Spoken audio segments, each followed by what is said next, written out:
2026ஆம் ஆண்டு சட்டமன்ற தேர்தலுக்கான புதிய தமிழகம் கட்சியினிடத்தில்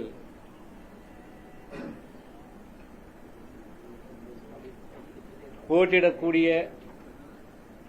விருப்பமனுவில் மனுக்களை பெற்று கடந்த 2 நாட்களாக 21 மாவட்டத்தை சார்ந்த 300க்கும் மேற்பட்ட புதிய தமிழகம் கட்சியினுடைய நிர்வாகிகளுடன் நேர்காணல் நடைபெற்றிருக்கிறது. நேற்று 6 மாவட்டங்களிலும் இன்று 15 மாவட்ட நிர்வாகிகளிடத்திலும் இந்த நேர்காணல் நடைபெற்றிருக்கிறது. இந்த 2 நாள் நேர்காணலில் ஏறக்குறைய 60 மிக முக்கியமான பொதுத் தொகுதிகள் மற்றும் ரிசர்வ் தொகுதிகளை அடையாளம் கண்டு அதில் போட்டியிடுவதற்கு உண்டான தகுதியான வேட்பாளர்கள் தேர்வு செய்யப்பட்டிருக்கிறார்கள்.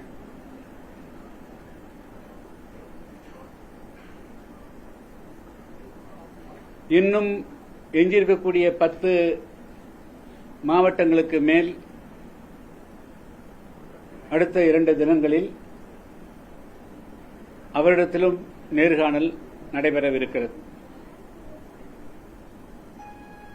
கடந்த காலங்களை விட இந்த ஆண்டு எண்ணற்ற புதிய தமிழகம் கட்சியினுடைய நிர்வாகிகள் கடந்த 2 நாட்கள் நடைபெற்ற நேர்காணத்தில் மிகவும் ஆர்வத்தோடு கலந்து கொண்டிருக்கிறார்கள். 2026ஆம் ஆண்டு சட்டமன்ற தேர்தலை பொறுத்தமட்டிலும்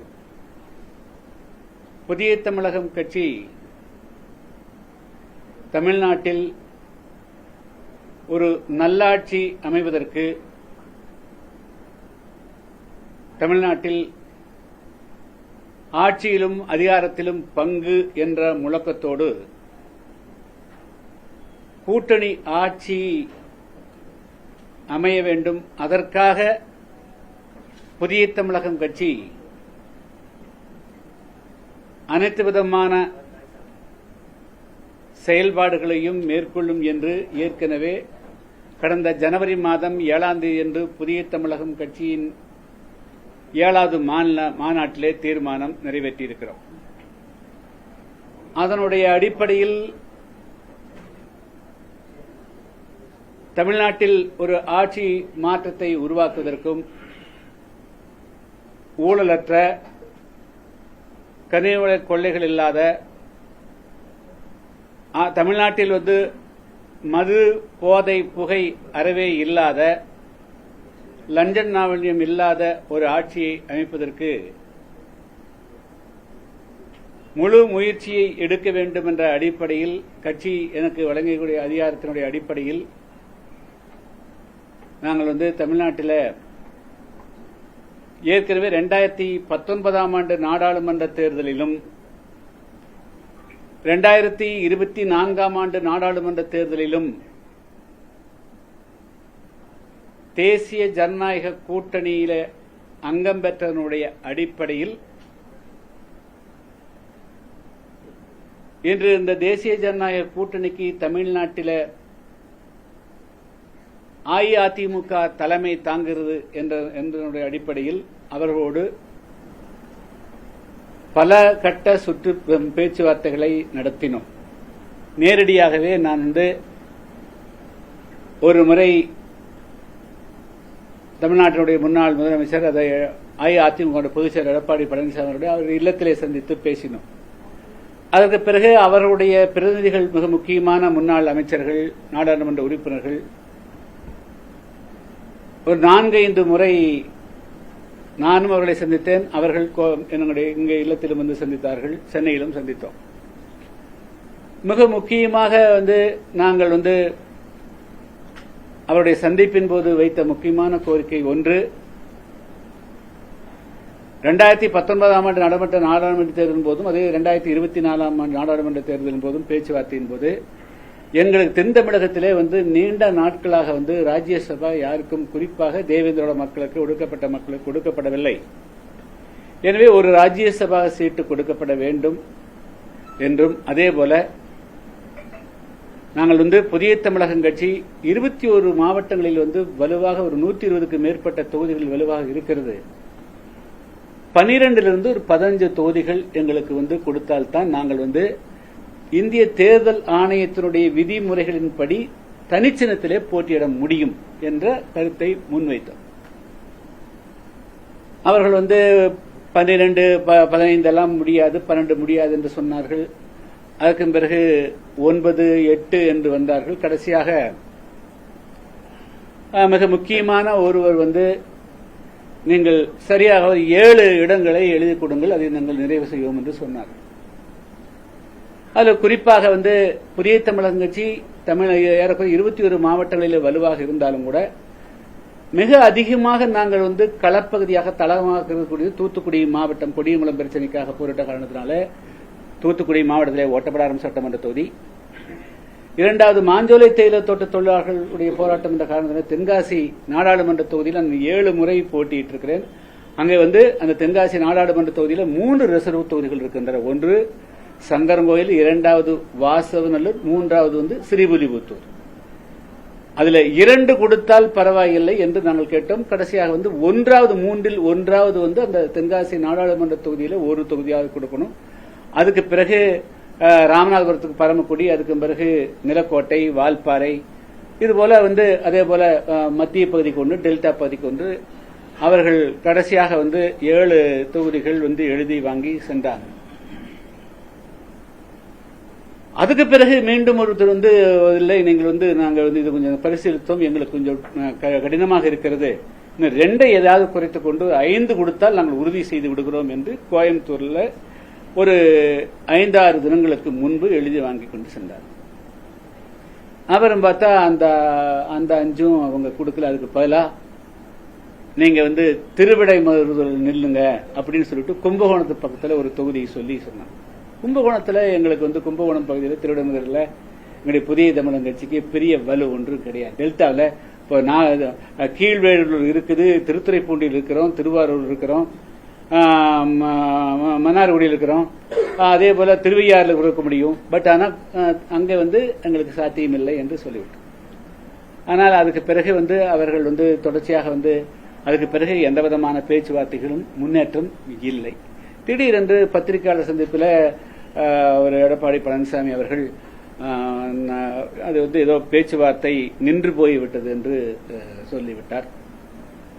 நாங்கள் எனவே புதிய தமிழகம் கட்சி உங்களுக்கு தெரியும், புதிய தமிழகம் கட்சி நாங்கள் 2019 தேசிய ஜனநாயக கூட்டணியில் இருந்தோம், 2024 இருந்தோம்.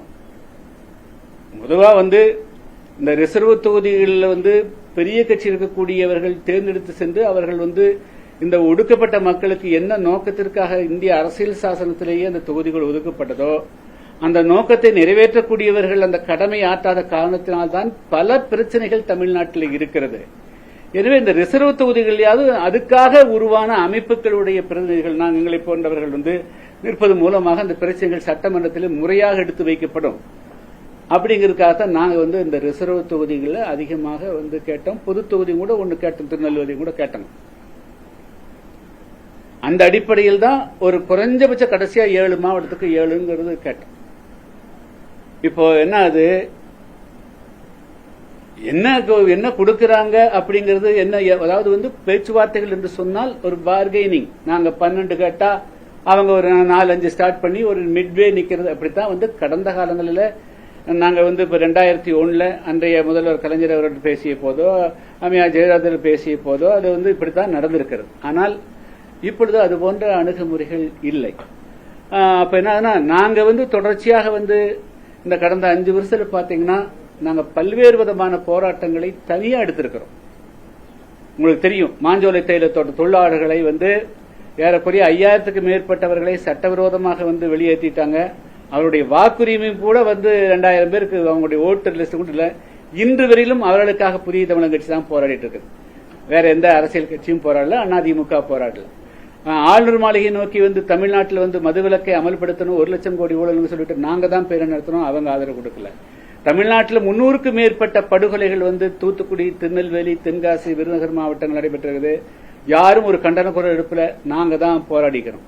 இப்படியெல்லாம் எங்களோடு சேர்ந்து குரல் கொடுக்காவிட்டாலும் கூட 2019 2024 நாடாளுமன்ற தேர்தலையும் தேசிய ஜனநாயக கூட்டணியில அங்கம் பெற்ற காரணத்தினால் அதனுடைய தொடர்ச்சி நீட்சியாக இருக்க வேண்டும் என்ற நல்லெண்ணத்தோடு தமிழ்நாட்டில் இந்த மதுவிலக்குகளையும் அதே போல லஞ்ச லாவண்யம் இல்லாமல் இளைஞர்களுக்கு வேலை வாய்ப்பு கிடைக்கின்ற பொழுது அதுக்கெல்லாம் வந்து காசு பணம் கேட்காம வந்து வேலை வாய்ப்பு கிடைக்கணும், அதுக்குண்டான ஒரு ஆட்சி அமையணும், அந்த ஆட்சியில புதிய தமிழகம் இருக்க வேண்டும் என்ற அடிப்படையில் தான் வந்து நாங்க வந்து அதிமுக அணியில இடம்பெறுவதற்காக பெரும் முயற்சி எடுத்துக்கொண்டோம்.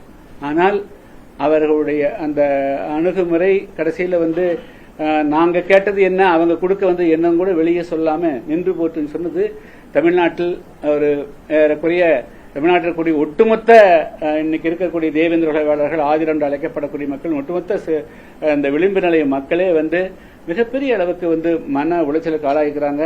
அவங்க அவமரியாதை செய்யப்பட்டதாக கருதுறாங்க.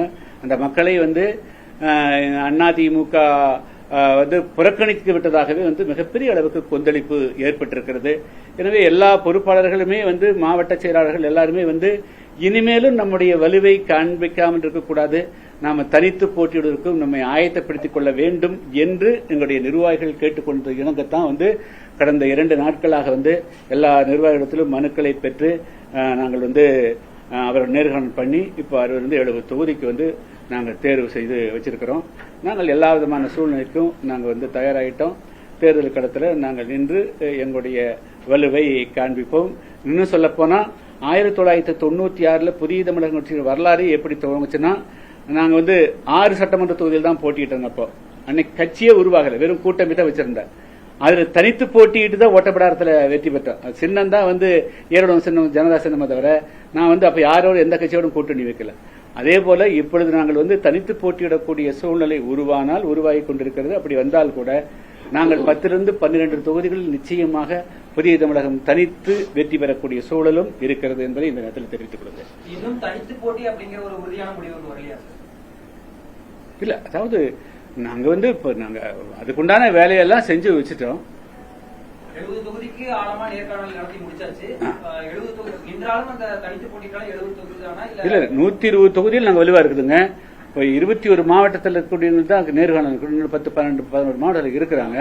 எல்லாம் கண்ட போது ஒரு 100 தொகுதி வரும். பட் நாங்க வந்து அத்தனை தொகுதியில போட்டிட்டு எங்களுடைய சக்தியை வீணடிக்க விரும்பல. ஏன்னா பொருளாதாரம் எல்லாம் நிறைய தேவைப்படுது. அதனால வந்து செலக்டடா ஒரு 60-70 தொகுதி அப்படிங்கிறது எங்களுடைய டார்கெட். அதுக்கு மேல நாங்க கேட்கிற சீட்டு வந்து அவங்க கொடுக்க முன் வந்தால் வந்து நாங்க இன்னும் புதுசா ஒண்ணு இல்லை, அது ஏற்கனவே நான் சொல்லிட்டேன். ஒரு மாவட்டத்துக்கு 1 தென் தமிழகத்தில், ஒரு மாவட்டத்துக்கு 1. திருச்சி மாவட்டத்தில் பாத்தீங்கன்னா 9 சட்டமன்ற தொகுதி இருக்குதுன்னு போகுது மொத்த தொகுதி. அது ஒரு தொகுதி தான் நாங்க கேட்கிறோம். அதே போல மதுரை மாவட்டத்தில் வந்து 10 தொகுதி இருக்குதுங்க, அதுல ஒரு தொகுதி தான் நாங்க கேட்கிறோம். இப்ப தூத்துக்குடி மாவட்டத்தில் 6க்கு 1, திருநெல்வேலி, கன்னியாகுமரி, தென்காசி, விருதுநகர்ல 15 தொகுதி இருக்குது. அதுல சேர்ந்து நாங்க வந்து ஒரு தொகுதி தான் கேட்கிறோம். சோ இப்படி கேட்கிற போது எங்களுடைய அது கேட்டால் இன்னும் அது அரசியல் எதுவும் முடிஞ்சு போகுதுன்னு சொல்ல முடியாது. நாங்க கேட்ட தொகுதிகளும் கேட்ட எண்ணிக்கையும் கேட்ட இடங்களும் கொடுக்க முன் வந்தால் நாங்க வந்து மீண்டும் வந்து அதை பரிசீலிக்க வாய்ப்பு இருக்கிறது. நிர்வாகிகளோட தொடர்ந்து அதை முடிவு செய்வோம். காரணம் நினைக்கிறீங்க சார்? ஏன்னா இப்போ அந்த பத்திரிகையாளர் சந்திப்பில் அவர் சொன்னதுக்கு என்ன காரணம் நினைக்கிறீங்கன்னா, கடைசியா என்டிஏ கூட்டத்தில் கூட பேனர்ல உங்க போட்டோ வந்து மறைச்சிருந்தாங்க சார். அதெல்லாம் நான் வந்து அவங்க ஏன் அதை எடுத்தாங்கிறதுல தெரியல.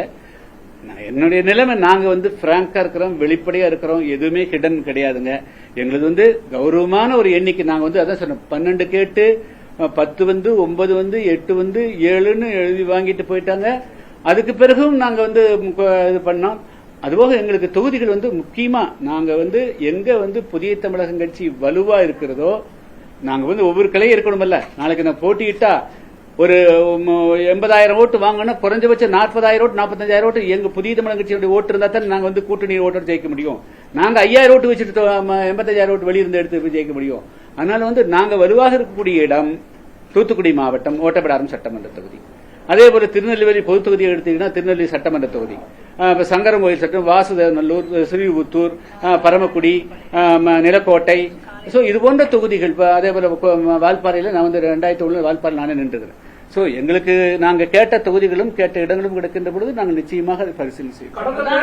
மிக குறைவான தொகுதி தான் கொடுத்திருந்தாங்க. நீங்க சொல்ற கூட்டணியில ஜெயலலிதா இருந்த போது தெரியும். இல்ல அன்று இருந்த சூழ்நிலைகள் வேறுங்க. இல்ல 2014லயே நாங்க 4 தொகுதி போட்டிக்கிறோம். 2010 லார்ஜ் நம்பரா ஒண்ணு இல்லைங்க. ஒவ்வொரு கட்சியினுடைய, அதாவது ஒரு கட்சி வந்து வலுவடைஞ்சிருக்கிற போது வந்து அதுக்கு தகுந்த எங்களுடைய பலத்தை கேட்கிறோம். நாங்க வந்து வெடி 3000 கிராமங்களில் நாங்கள் கொடியேற்றி கட்சியை வந்து 2010-11 இருந்ததை விட இன்னைக்கு 2026 எங்களுடைய கட்சியை வந்து வலுப்படுத்தி இருக்கிறேன். அது எங்களுக்கு மட்டும் லாபம் இல்ல, எங்களோடு சேரக்கூடிய எந்த அணியாக இருந்தாலும் அவர்களுக்கு பலன் இருக்குதுங்க. ஒரு தொகுதி ஒரு மாவட்டத்துக்கு கொடுத்தா 5 தொகுதியில் அவங்க வெற்றி பெறாங்க. 7 தொகுதி இருக்கக்கூடிய விருதுநகர் மாவட்டத்தில் எங்களுக்கு 1 கொடுத்தா 6 தொகுதியில் மீண்டும் அவர்கள் வெற்றி பெறாங்க. 10 தொகுதி இருக்கக்கூடியதுல வந்து 1 கொடுத்தா அவங்க 9 தொகுதியில் வெற்றி பெறாங்க. அதனால நாங்க வந்து பெருசா ஒண்ணும் கேட்கல. இருக்கக்கூடிய அது ரிசர்வ் தொகுதிகள் அதை வந்து நீங்கள் கொடுங்க, அதன் மூலமாக அந்த பகுதியில் இருக்கக்கூடிய பல்வேறு பிரச்சனைகள் தீர்வு வரும். ராஜ்யசபா உறுப்பினர் கோரிக்கையை விட்டுட்டீங்களா? இல்ல, அது வந்து நாங்க வந்து அதுக்கு நாங்க வந்து அது வந்து பின்னாடி பார்க்கலாம்னு சொன்னாங்க. நான் அதை அழுத்தம் கொடுக்கலீங்க. நான் அழைப்பு கொடுக்கலையே. நான் எது யாருக்கு அழைப்பு கொடுக்கலையே. பேச்சுவார்த்தை முடிச்சு கூட்டணி இறுதி செஞ்சு வேட்பாளர் அறிவிக்கிற இடத்துல இருக்கு. இப்ப யாரு கூட புதிய தமிழர் கட்சி சேர எதிர்க்கப்படுது? யாருக்கு கோரிக்கை வைக்கல? இல்ல, நாங்க யாருக்கு கோரிக்கை வைக்கலையே. எந்த கோரிக்கை தயாரா இருக்கும்? யாரு கூட போட்டி பரிசீலனை செய்ய வாய்ப்புங்கிற நீங்க கேட்டீங்க, அவர் கேட்டாரு.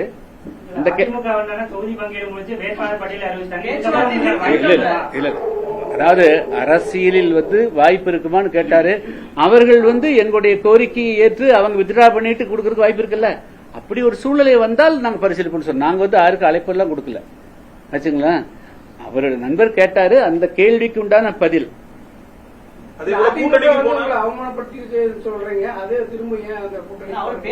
அதாவது அவமான புறக்கண், அதாவது வந்து நாங்க வந்து வெளியிருந்து உள்ள போகல. நாங்க ஏற்கனவே 2019 அந்த கூட்டணியில் இருந்தோம். 2026 2 வருஷத்துக்கு முன்பு நாடாளுமன்ற தேர்தல், தென்காசி நாடாளுமன்றத்தில் போட்டியிட்டோம். அதனுடைய தொடர்ச்சியாகத்தான் அந்த கூட்டணியில் பங்கு பெற வந்து எல்லாருமே அப்படித்தான் நினைப்பாங்க. யாரும் நாங்க மற்றவங்ககிட்ட எல்லாத்துக்கிட்டையும் பேசிட்டு இருக்கலையே, நாங்க இவங்க கூட தானே பேச்சை நடத்தணும்.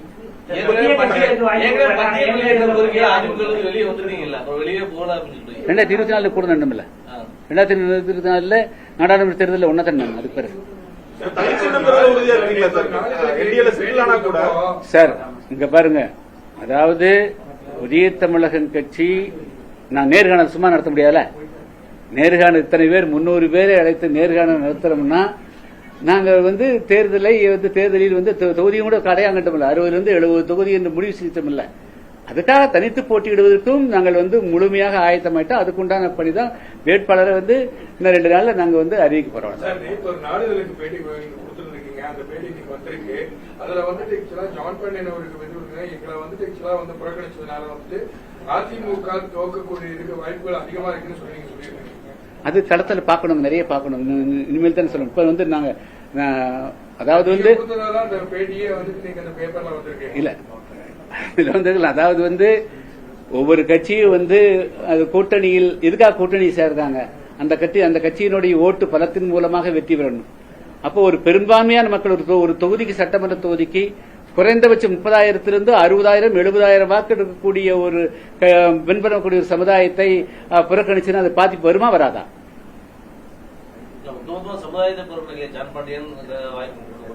எல்லாரும் சமுதாயத்தினுடைய பிரதிநிதிகளா இருக்க முடியாதுங்க வச்சுங்களா.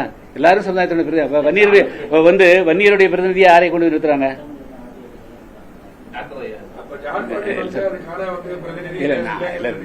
நாங்க அதுக்குள்ள வர அது சின்ன மேட்டர், அதை விட்டுருங்க, டைவர்ட் பண்ண வேண்டாம். மாற்று அணிகள் இருக்கும் போறதுக்கான வாய்ப்பு சார் இப்ப அணிகள் புதிதாக இன்னைக்கு கூட வந்து ஒரு அணி உருவாயிருக்கு. சரிங்க, டிவிகேங்கிற அணி இருக்கு. அவங்களோட எல்லாம் போறதுக்கான வாய்ப்பு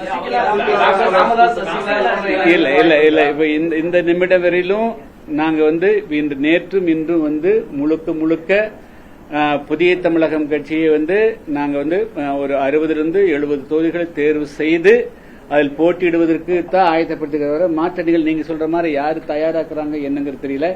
நாளைக்கு என்ன நடக்கும் என்று இப்பொழுது சொல்ல முடியாது.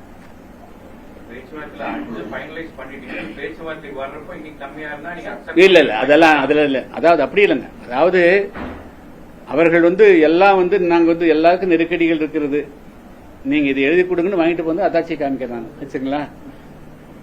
அதையும் கூட செய்யலையே அப்படிங்கறது தான் எங்களுடைய கவலை.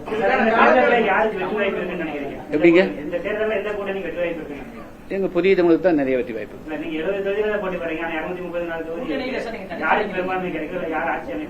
இல்ல அது நாடாளுமன்ற தேர்தலையே 30 எம்பிக்கள் 20 எம்பிக்கள் இருந்தவங்க எல்லாம் வெற்றி பெற்று ஆட்சி அமைச்சுக்கிறாங்கல்ல. அதனால நாங்க 60-70 போட்டாலே தமிழ்நாட்டில் ஆட்சி பிடிக்கணுங்கிறத, ஆட்சியில பங்குகிறதுன்னு. அதனால நாங்களே வெற்றி பெறுவோம். நான் தான் சொன்ன தனித்து வெற்றி பெறக்கூடிய வாய்ப்புகள் எங்களுக்கு அதிகமா இருக்கு.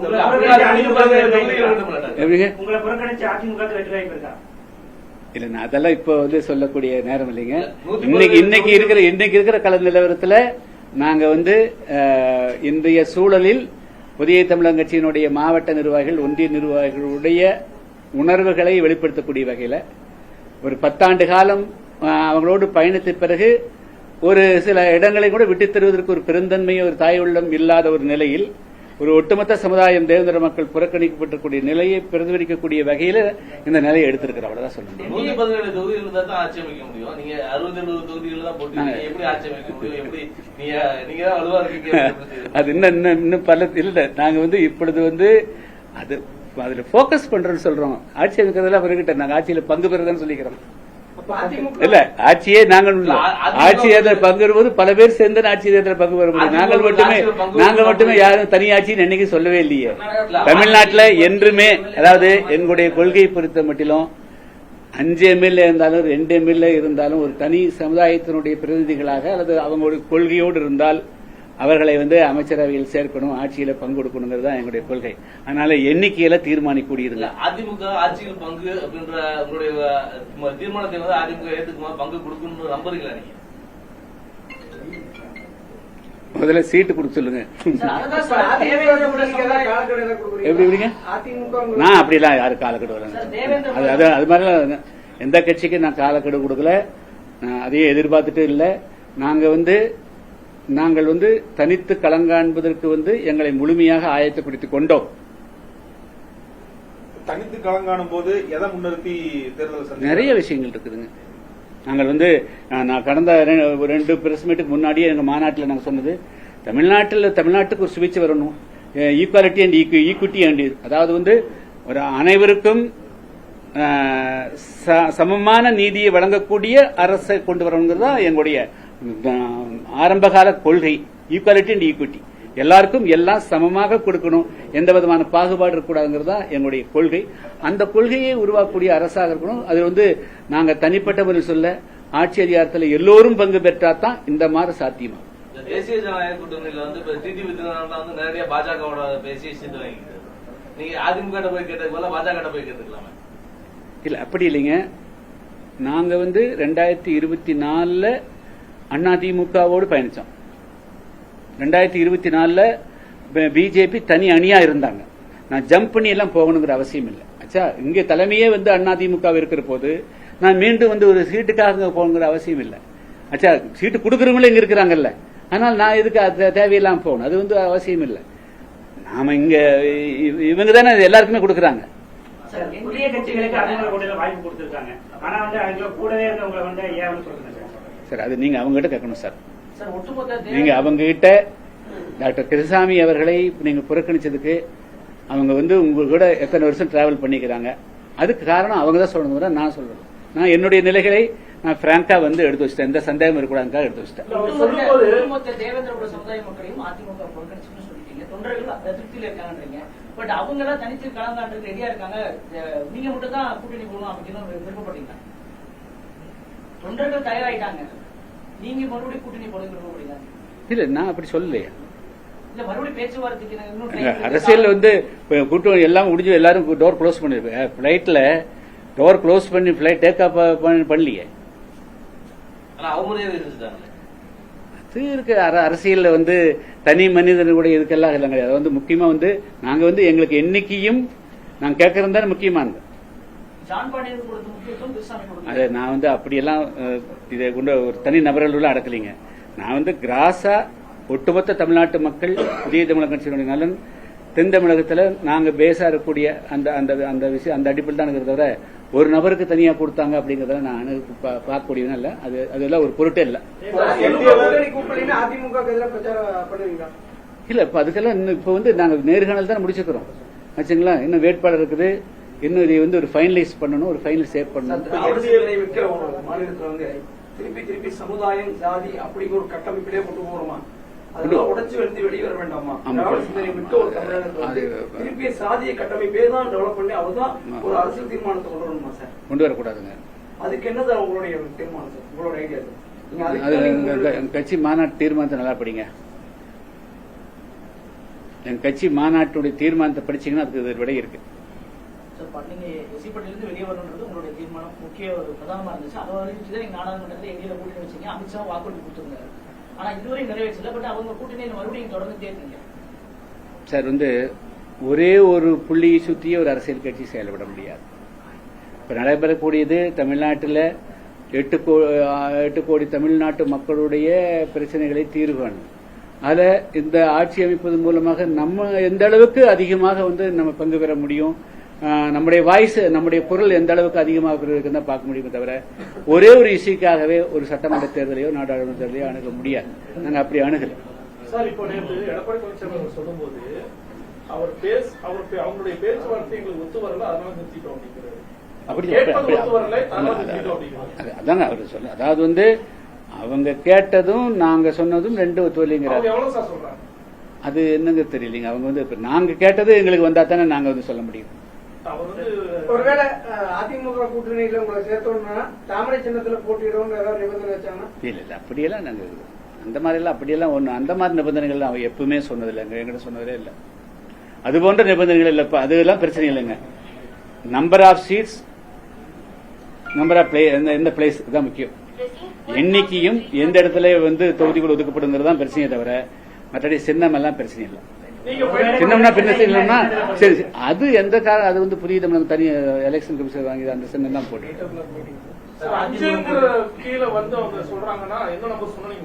இல்ல அது எல்லாம் இல்லை. நாங்க அது ஃபைனலைஸ் பண்ணிட்டோம். நாங்க அதை ஃபைனலைஸ் பண்ணி கொடுத்துட்டோம். அவங்களே வாங்கிட்டு போயிட்டாங்க. அதிமுக கூட்டணியில பேச்சுவார்த்தை நடத்துற மாதிரி திமுக கூட்டணியில பேச்சுவார்த்தை இல்ல சார். அப்படி இல்ல சார். அந்த மாதிரி எல்லாம் ஒண்ணும் இல்ல சார். நாங்க யார்கிட்டயும் பண்ணல. இல்லைங்க. நாங்க வேற யார்கிட்டயும் பேசலீங்க. இதுதான் அந்த 3 மாசமா நாங்க பேசிட்டு இருக்கோம். ஒவ்வொரு அரசியலையும் டாக்டர் கிருஷ்ணசாமிக்கு ஒரு பெரிய அரசியல் முக்கியத்துவம் வரும். எல்லா அரசியல் கட்சிகளும் தேடி வீட்டுக்கு வருவாங்க. ஸ்டாலின் வந்திருக்காரு, முரளிதர் ராவ் வந்திருக்காரு. எல்லாரும் வீட்டுக்கு தேடி கிருஷ்ணசாமி கிட்ட பேச்சுவார்த்தை நடத்திட்டு இருந்த காலம் மாறி இப்ப கிருஷ்ணசாமி ஒரு அவருடைய வேலையை எந்த அரசியல் கட்சியும் வேண்டாம் சொல்லி இப்போ தள்ளி விட்டுட்டாங்களா? அப்படி நம்ம யாரையும் அந்த மாதிரி குறைச்சி மதிப்பிட வேண்டாம். அவங்க எல்லாம் அப்படி போயிட்டாங்க வேண்டாம். அந்த அணுகுமுறைகள் அது காலகட்டத்துக்கு அவங்க மாறி இருக்கலாம். அதனுடைய பாதிப்புகள் என்னங்கிறத அந்த நிகழ்வுகள் நடக்கிற போதுதான் தெரியும். வேண்டாம் என்று புறக்கணிச்சிருக்க முடியாது. நான் ஒன்னும் காத்திருக்கலையே. இன்னும் 2 நாள்ல நாங்க வேட்பாளர் பட்டியல் அறிவிக்க போறோம். நாங்க ஒன்னும் எதுக்கும் காத்திருக்கல.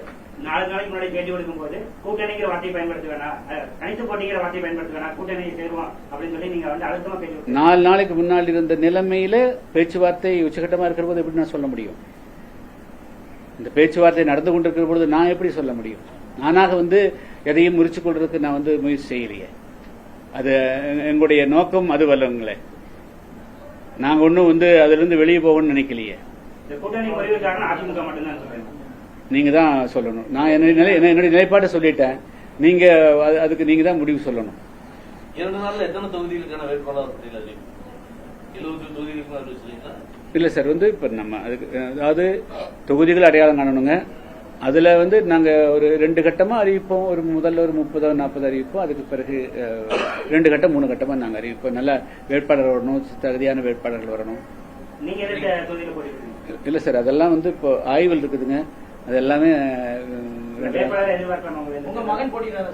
இல்ல எல்லாமே நாங்க இப்போ ஆய்வில் இருக்குதுங்க. நாங்க எப்படி 60 தொகுதியில் நிறுத்தினால் நாங்க போட்டியிடமா இல்ல 60 தொகுதிக்கு பிரச்சாரத்துக்கு போகணுமா அப்படிங்கறதெல்லாம் பல விஷயங்கள் இருக்குது. அதை இப்போ பொறுத்து முடிவு பண்ணணும். பேச்சுவார்த்தைக்கான களம் அமைக்கணும் அப்படின்றதுக்காக தான் இந்த நேர்காணல் நடத்தணும். ஏன்னா கடைசியா நீங்க தான் நடத்துறீங்க. தமிழ்நாட்டில் இருக்கிற எல்லா அரசியல் கட்சிகளும் நேர்காணல் முடிச்சு பங்கு கூட்டணி பங்கு பேச்சுவார்த்தை போயிட்டு இருக்கிறப்ப கடைசியா அதான் வந்து நீங்க நேர்காணல் நடத்துறீங்க. இந்த நேர்காணல் மூலம் மற்ற கட்சிகளுக்கு அழுத்தம் கொடுக்குறீங்களா? இல்ல, அந்த மாதிரி எல்லாம் வந்து ஹிடன் அஜெண்டாலாம் ஒண்ணும் இல்லைங்க. ஒரு ஒரு ஒரு முயற்சி எடுத்தோம், அது ஒரு ப்ராசஸ் போச்சு. ப்ராசஸ் வந்து ஒரு அதுக்கு மேல அது வந்து கண்டினியூ ஆகல. அப்ப அதுக்காக நம்ம காத்துக்கொண்டு நேரத்தில் இருக்க முடியாது. 30ஆம் தேதி நம்ம ஸ்டார்ட் ஆகுது. Then we have to prepare our self. எங்களை வந்து அடுத்த கட்டத்துக்கு ஆயத்தமாக்கிறோம். அவ்வளவுதான். இதுக்கப்புறம் இந்திய கூட்டணிக்கு வாய்ப்பு இல்லைன்னு தெளிவா சொல்ல மாட்டீங்க? இல்ல, நான் வந்து நாங்க இதனுடைய முடிவு என்னங்க, நாங்க பண்ண என்ன இருந்தது? நாங்க வந்து வேட்பாளர் நடத்தி தொகுதிக்கு முடிவெடுத்தோம்னா என்ன அதனுடைய பொருள் என்ன? டபுள் ஸ்டாண்ட் மாதிரி இருக்கீங்க. டபுள் ஸ்டாண்டர்ட்லாம் ஒண்ணு இல்லைங்க. சரியா கிளாரிட்டி இல்லையா? அது தனித்து போட்டிடுறேன்னு சொல்லி ஒரு போல்டான ஒரு டிசிஷன் ஆகும். இல்ல வந்தா கூட்டணி வந்தா வாய்ப்பு இருந்தா சேருவோம், அப்படி இல்ல அப்படின்னா தனிச்சு போட்டி. எந்த விதமான ஆம்பிகுட்டி எங்ககிட்ட இல்லைங்க. எந்த விதமான ஆம்பிகுட்டி எங்களுக்கு தெளிவா இருக்கிறோம். அதான் சொல்லணும். அதாவது நாங்கள் வந்து ஒரு கட்சியோடு கூட்டணி பேசிட்டு இருந்தோம். அவர்களுக்கும் எங்களுக்கும் வந்து ஒரு இடத்துல ஸ்டாண்ட்ஸ்டில் ஆயிருச்சு. அதுக்கு பிறகு ஒரு முன்னேற்றம் இல்லை. நாங்க எங்க போய் செய்யறோம், அவ்வளவுதான். இதுக்கு மேல என்ன நான் சொல்றதுக்கு இருக்குது? அவங்க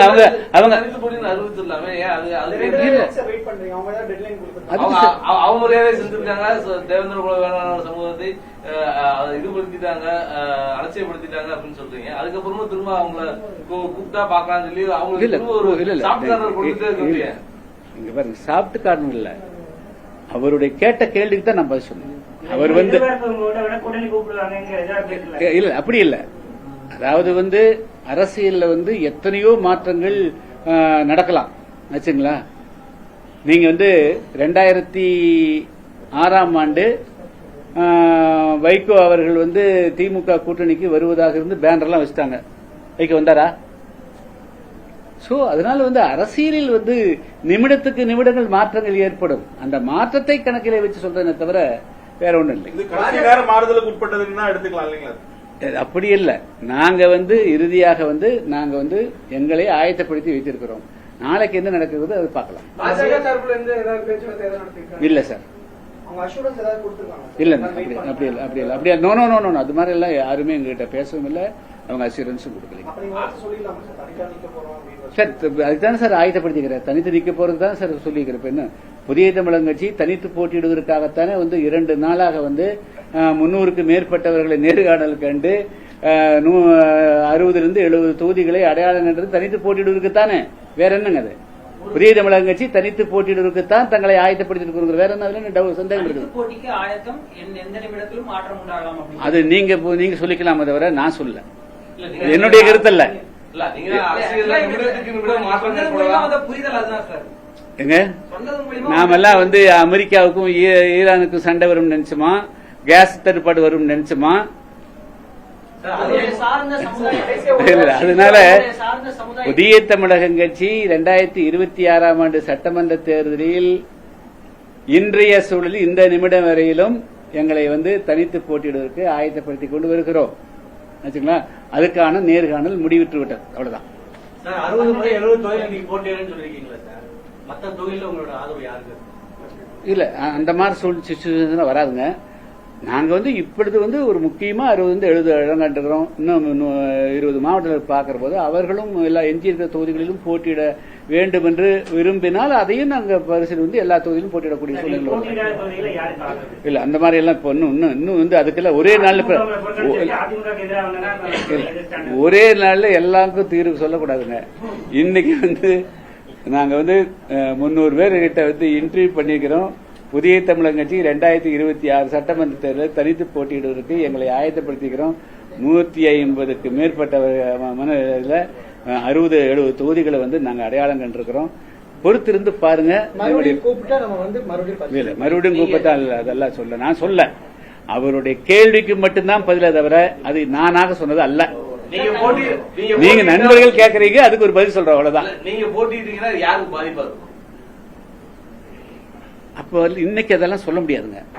இன்னும் வந்து புதிய தமிழ்நாட்டில் இன்னும் அரசியல் கள நிலவரங்களே வந்து இன்னும் ஸ்டார்ட் ஆகல. மனு தாக்கல் முடிந்து வித்ட்ரா முடிந்த பிறகுதான் தமிழ்நாட்டில் எப்படி அரசியல் களம் அமைகிறது என்று சொல்ல முடியும். எத்தனை அணிகள் இருக்கிறதுன்னு தெரியும். ஆச்சுங்களா? ஆட்சி மாற்றம் முக்கியம் அப்படின்னு சொன்னீங்க. ஆட்சி மாற்றம் முக்கியம், அதுக்காக முயற்சி எடுத்துன்னு சொன்னீங்க. இப்போ நீங்க தனியா போட்டிடுறீங்க. திமுக எதிராக 4-5 அணிகள் போட்டிடுறதுனால மீண்டும் திமுக ஆட்சி வரதுக்கு வாய்ப்பு இருக்கலாங்க. அப்படி நான் சொன்னாங்க. இல்ல, ஓட்டுகள் சிதறம் இல்லைங்க. அப்படி நீங்க அப்படி சிதறி திமுக பாதிப்பு வரும் அப்படின்ற அந்த ஒரு கான்பிடன்ட் கூட டாக்டர் இல்லையே. நாங்க போட்டிட்டா திமுக பாதிப்பு வரும் அப்படின்னு சொல்றதுக்கான கான்பிடன்ட் கூட இல்லையே. எல்லாம் அடுத்த பிரஸ் மீட்ல சொல்லுவோம். நாங்க ஒரே நாளைக்கு சொல்லிட்டு பிரஸ் மீட் நாளைக்கு அடுத்துக்கு வருவீங்க. நீங்க என்ன இன்னும் எத்தனை இருக்குது? தேர்தல் அறிக்கை இருக்குது ஆச்சுங்களா? அன்னைக்கு வெளியிடுற போது எல்லாமே சொல்லுவோம். எல்லா நாளும் இன்னைக்கு எல்லா கேள்விக்கும் இன்னைக்கு பிரிலிமினரியிலே நீங்க மெயின் கேட்கறதெல்லாம் கேட்டா எப்படி? பிரிலிமினரி இருக்குது, மெயின் இருக்குது, இன்டர்வியூ இருக்குது. அதனால அந்தந்த ஸ்டேஜில் சொல்லுவோம்.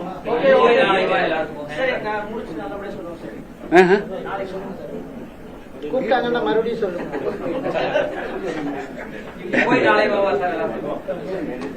நீங்க இதையே போடுங்க. புதிய தமிழ் கட்சி போவீங்களா போக மாட்டீங்களா? ஆனா கூப்பிட்ட போவோம். ராமதாஸ் அவர்களும் தன்னுடைய சார்ந்த சமுதாயத்துக்கு ராமதாஸ் சசிகலா தன்னுடைய படத்தை காமிக்கிறது தனிச்சு ஆரம்பிச்சிருக்காங்க. நீங்க தன்னுடைய சார்ந்த சமுதாயத்தோட படத்தை காமிக்க தனிச்சு நிக்கலாமே அப்படின்ற ஒரு இடத்தை கூட இப்ப இவ்வளவு நேரம் சொன்னதுல என்னங்குது? மறுபடியும் மீண்டும் பழைய பேக் டு பெவிலின் சொல்றீங்க. இவ்வளவு நேரம் சொன்னதே இருந்தது. எல்லாமே கடைசி நேரம் மாறுதலுக்கு உட்பட்டது. எப்படிங்க? கடைசி நேரம் மாறுதலுக்கு உட்பட்டதுன்னு புரிஞ்சுக்கலாம். அதை புரிஞ்சுக்கோ. அப்படியெல்லாம் புரிஞ்சுக்க கூடாது. அப்படியெல்லாம் புரிஞ்சுக்க கூடாது. நான் சொல்றதை கரெக்டா அனலைஸ் பண்ணி நான் என்ன சொன்னனோ அதை மட்டும் போடுங்க.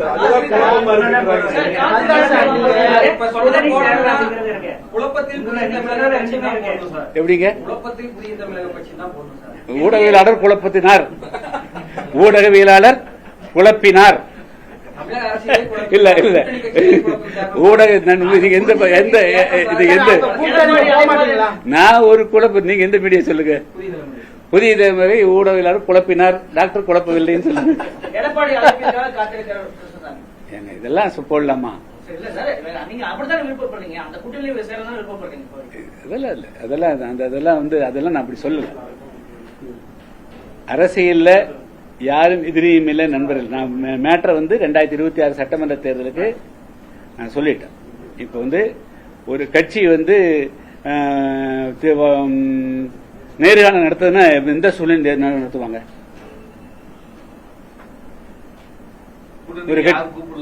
யாரும் கூப்பிடல, அந்த வார்த்தையை பயன்படுத்தாதீங்க. கூப்பிடல. அது இப்ப 2 பேருக்கும் டைம் சுத்துலின்னு அர்த்தம். கூப்பிடலின்னு அர்த்தமா? அது இல்ல. இப்ப நான் என்ன சொன்னேங்க? நான் முதல்ல சொன்னதுல மறந்துட்டீங்களா? மீண்டும் நான் முதல்ல சொன்னதுல என்ன மறந்துட்டீங்களா? சரி, சந்தோஷம். நீங்க எத்தனை தடவை கேட்டாலும் குழப்பாதீங்க. இல்ல இல்ல, நீங்க